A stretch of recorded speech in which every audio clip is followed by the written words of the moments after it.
And of course, the context is you need to be transparent with Christians about your struggles, about the difficulties, about the pain.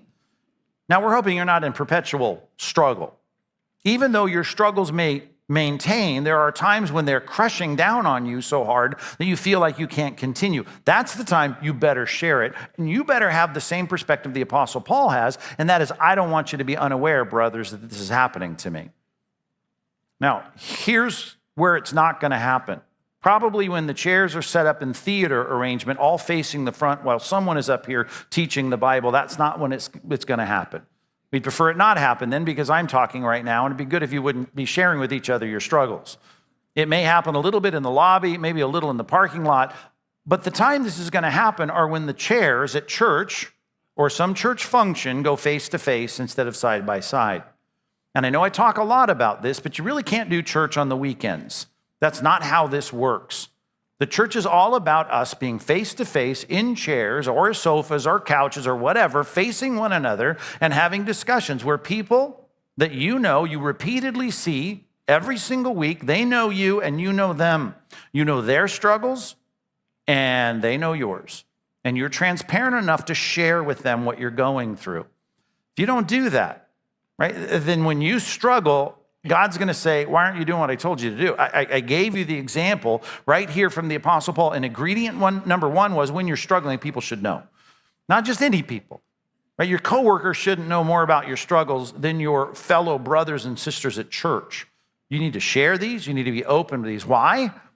Well, I told God, because God says the agency, we learned this week, number one, in the first 3 verses, is people. Right? 2 Corinthians chapter 7, I've quoted it in each sermon so far. Paul says, God, who comforts the downcast, right? The word depressed, right? Those who are down, comforted us with the coming of Titus. That's one good example of the Apostle Paul saying, I talked about all this comfort. He comforted us by the instrumentality of people. People are the agency of God brokering his encouragement into your life. This paraklesis coming in and holding you up, strengthening you so you can stand. That is what God does through people. And here's the thing about people. They're not mind readers. They need to know what's going on in your life. So you need to share with them when there is a struggle. Now, by the way, for those of you always seeking attention from everyone else, this is not your license. Say, great, I'll have this in my back pocket. Every small group I go to, I'll always say, I just need your attention. So do not use this as some kind of chip, because like the boy crying wolf, if you want to talk fables for a minute, no one is going to believe you when you really are hurting. This is not, we don't want you to be Eeyore coming to your small group every single week saying how terrible it is and everyone needs to pray for you, right? This is not something that should be continual. If it is, I'm thinking you've got a spiritual problem. Paul is not always known for this. As a matter of fact, a lot of times he's sharing the joy that he has, even in the midst of trial. And he's saying, rejoice in the Lord, rejoice with me. He's saying that kind of thing all the time. But sometimes he's down and he's burdened beyond what he can bear. And he's sharing with people, this is my problem. This is the struggle. You need to know how I'm feeling right now. And you need to share that with people because people are the instrument of God's comfort.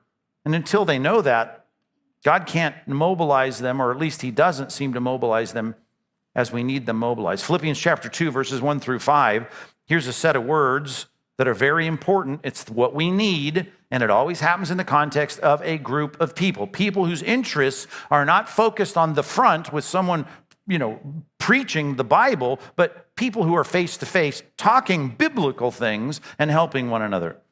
Verse 1, Philippians 2. If there's any, and here's our word again, paraklesis, translated here, encouragement. Same word, encouragement, comfort, same word. If there's any bolstering and buoying my spirit in the midst of, if there's any encouragement in Christ, if there's any comfort, there's another word, similar word, from love. If there's any fellowship, koinonia, participation in the Spirit, any of that fabric of the mending of people's lives together to hold me up, if there's any affection, any sympathy, these are things you hope to get. Where? In the midst of people. He says, hey, all you Philippians, make my joy complete by being of the same mind, get together and be on the same page, have the same love, being in full accord with one mind. And when you get together, do nothing from selfish ambition or conceit, but in humility count others as more significant than yourselves. Now here's the key, verse 4.